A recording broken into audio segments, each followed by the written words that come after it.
Here's how to create a pop-up calendar date picker adder. We want to add a date here for each client that we land. We do like 12/12/2027, and we can type those all in, and that's fine. But a little bit better, a little bit more magic, a little bit more interesting is to add a little pop-up calendar. We're going to go right click and scroll down to view more cell actions and go to data validation. This data validation is going to open up on the right side. For drop-downs, that is data validation, so you might see some data validation already. We're going to add a rule. We're going to make sure that this range is actually the range we want to apply to, which is right now it just says C2.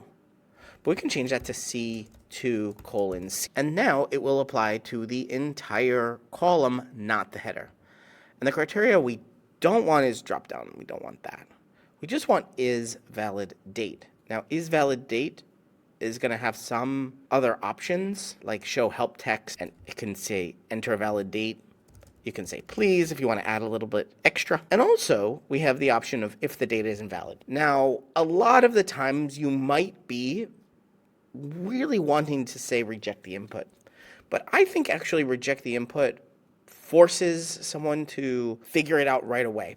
Whereas if you just show a warning, if somebody puts something different here, copies, paste something, it'll have a little red mark in the top right, and it'll allow you to fix it later so that you can get your work done as you wish. But I understand if you would put reject the input.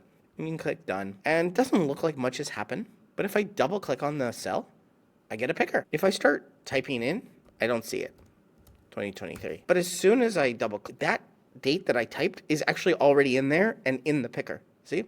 So I can click today and it'll change to today. I can double click. I can go back a month, be like, oh yeah, I did that in March. I can double click. You can say, oh, I'm going to do that April 20th, May 20th.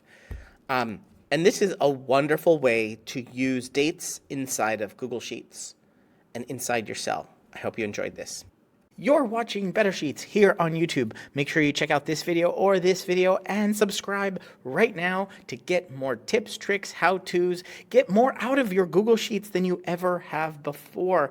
I'm excited to be making a ton more videos here. Ask me questions down in the comments and I will answer them in future videos. But for right now, right here, one of these videos is going to be your next Google Sheet.